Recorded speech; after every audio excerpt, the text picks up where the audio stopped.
Conte, légende, je raconte, vous écoutez. Djimbe et Faramalim. Un jour, 4 femmes étaient parties pour récolter des légumes. Lorsque les 3 d'entre elles eurent pris leur récolte, elles repartirent chez elles et dirent à Faramalim, la 4e, qui n'avait encore rien eu, de continuer à chercher. Lorsque celle-ci voudrait revenir, elle n'aurait qu'à suivre le chemin où elles allaient habituellement semer les légumes. Ce chemin la conduirait à leur village. Faramalim se mit alors en quête, et quand elle eut des légumes, elle revint par le chemin indiqué.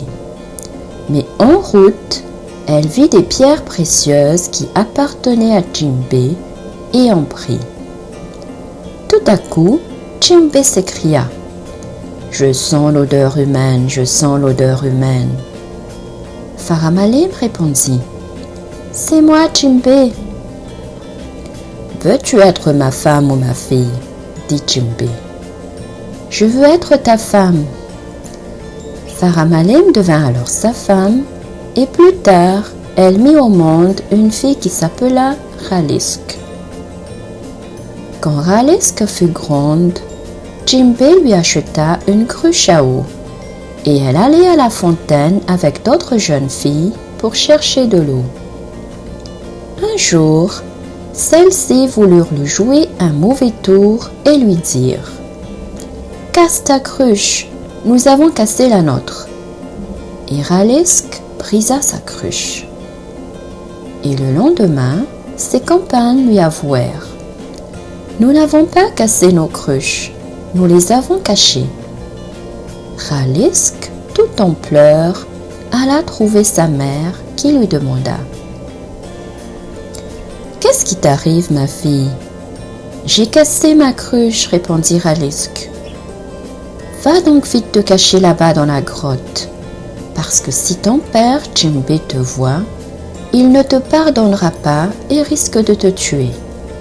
Si quelqu'un t'appelle avec une petite voix, ce sera moi.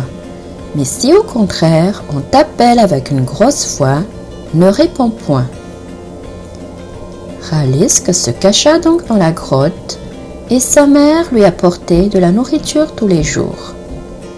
Mais un jour, Djimbe se douta des manœuvres de Faramalim, s'approcha de la grotte et appela comme faisait sa femme.